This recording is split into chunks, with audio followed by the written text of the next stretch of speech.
Vladimir Putin की कहानी शुरू होती है युद्ध के बाद वाले लेनिनग्राद शहर से, जो कि एकदम धूसर और खड़ूस सा था। 1952 में जन्मे पुतिन का बचपन बहुत ही मुश्किलों भरा था।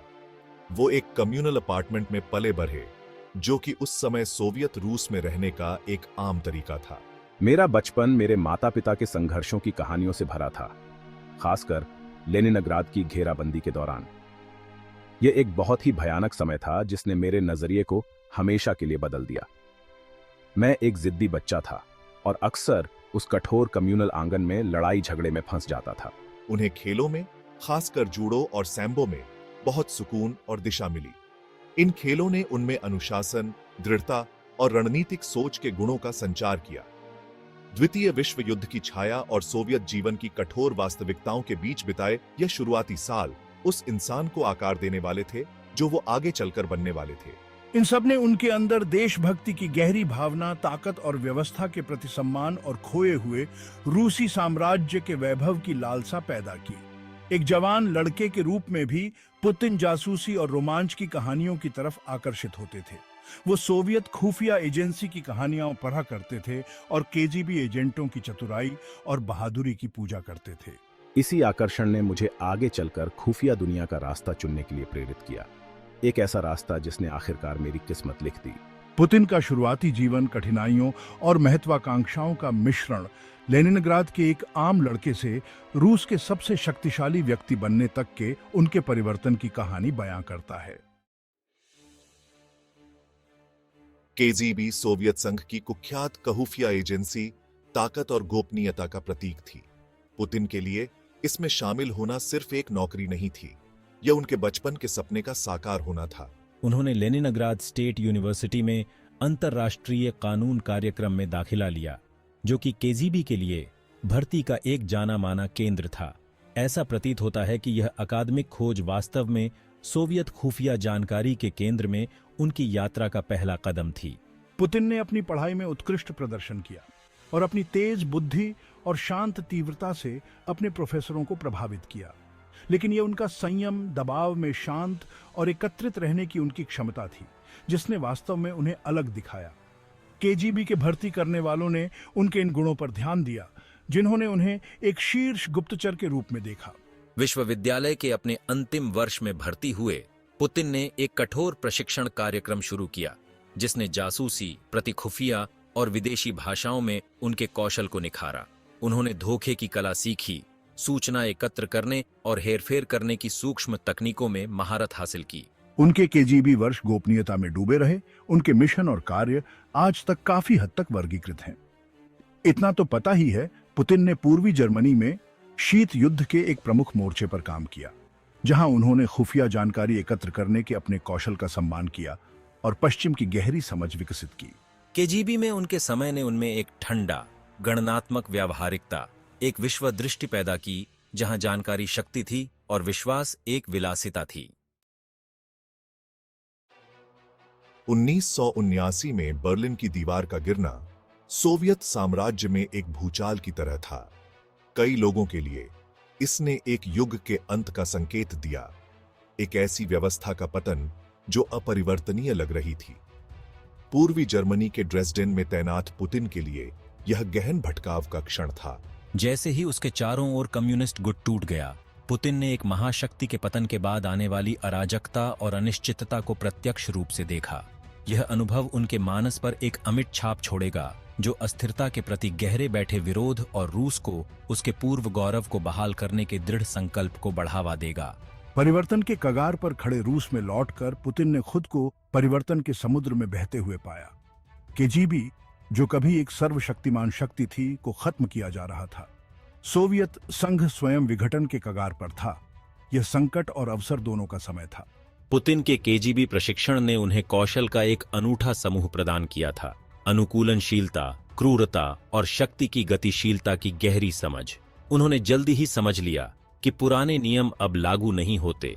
यह व्यावहारिकता का समय था, नए गठबंधन बनाने और अवसरों के आते ही उन्हें जब्त करने का।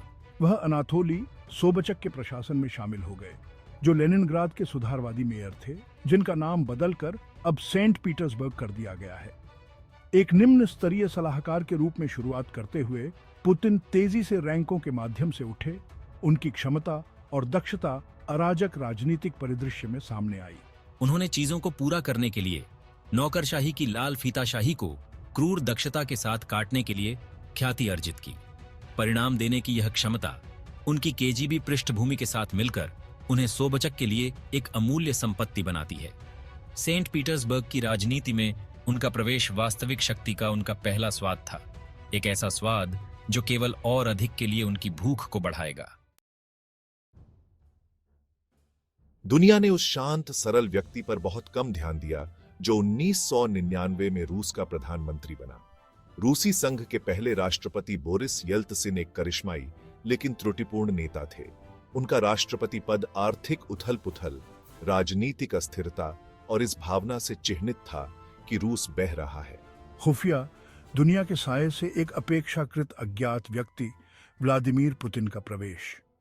प्रधानमंत्री के रूप में उनकी नियुक्ति को एक लुप्त होती येल्त्सिन द्वारा एक चतुर लेकिन अंततः महत्वहीन कदम के रूप में देखा गया था। हालांकि पुतिन के पास अन्य योजनाएं थीं। उन्होंने अपनी शक्ति को मजबूत करते हुए ताकत और निर्णायकता की एक आभा पेश की जो येल्त्सिन के अनिश्चित नेतृत्व के विपरीत थी। दूसरा चेचन युद्ध जो 1999 में शुरू हुआ ने पुतिन को अपने संकल्प को प्रदर्शित करने का अवसर प्रदान किया। चेचन अलगाववादियों के खिलाफ उनका सख्त रुख, उनकी बिना बकवास वाली बयानबाजी और एक एक्शन मैन के रूप में उनकी ध्यान से तैयार की गई छवि ने रूसी जनता के साथ प्रतिध्वनित की जो अराजकता और अस्थिरता से थके हुए थे। नए साल की पूर्व संध्या पर 1999 पर येल्त्सिन के अचानक इस्तीफे ने पुतिन को राष्ट्रपति पद सौंप दिया।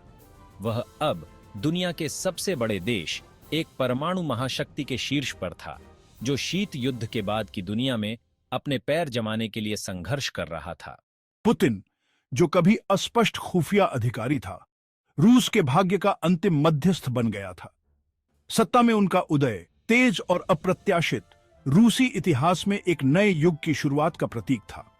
एक ऐसा युग जिसे पुतिन के सत्तावाद के अपने ब्रांड और रूस को उसके पूर्व गौरव को बहाल करने की उनकी महत्वाकांक्षा ने परिभाषित किया था।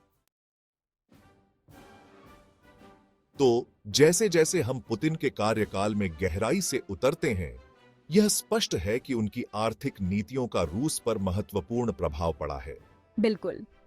रूबल को स्थिर करने से लेकर विदेशी निवेश को आकर्षित करने तक उनकी रणनीतियों ने रूसी अर्थव्यवस्था को नया रूप दिया है। लेकिन यह केवल आर्थिक सुधारों के बारे में नहीं था। पुतिन का दृष्टिकोण वैश्विक मंच पर रूस के प्रभाव को फिर से स्थापित करने तक विस्तारित हुआ। सही। रणनीतिक गठबंधनों और सैन्य हस्तक्षेपों के माध्यम से रूस ने एक प्रमुख विश्व शक्ति के रूप में अपनी स्थिति को पुनः प्राप्त करना शुरू कर दिया। जैसे जैसे तनाव बढ़ता गया, यूक्रेन भू राजनीतिक संघर्ष का केंद्र बिंदु बन गया। आलोचकों का तर्क है कि यूक्रेन में पुतिन की कार्रवाइयां अंतर्राष्ट्रीय कानून की घोर अवहेलना थीं। रूस के भीतर असहमति की भारी कीमत चुकानी पड़ी है। पुतिन के शासन में कई विपक्षी हस्तियों को कारावास, निर्वासन या इससे भी बदतर का सामना करना पड़ा है। पुतिन का शासन एक विरोधाभास से चिह्नित है। व्यक्तिगत स्वतंत्रता की कीमत पर स्थिरता और नियंत्रण। अंतर्राष्ट्रीय पर्यवेक्षक अक्सर रूस के आर्थिक विकास और उसके मानवाधिकार रिकॉर्ड के बीच के गंभीर अंतर को उजागर करते हैं। जैसे जैसे पुतिन का युग जारी है, उनकी विरासत गहन बहस का विषय बनी हुई है।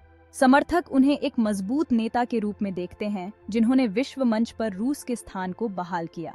हालांकि आलोचक उनके कार्यकाल को दमन और लोकतांत्रिक सुधार के खोए हुए अवसरों के दौर के रूप में देखते हैं।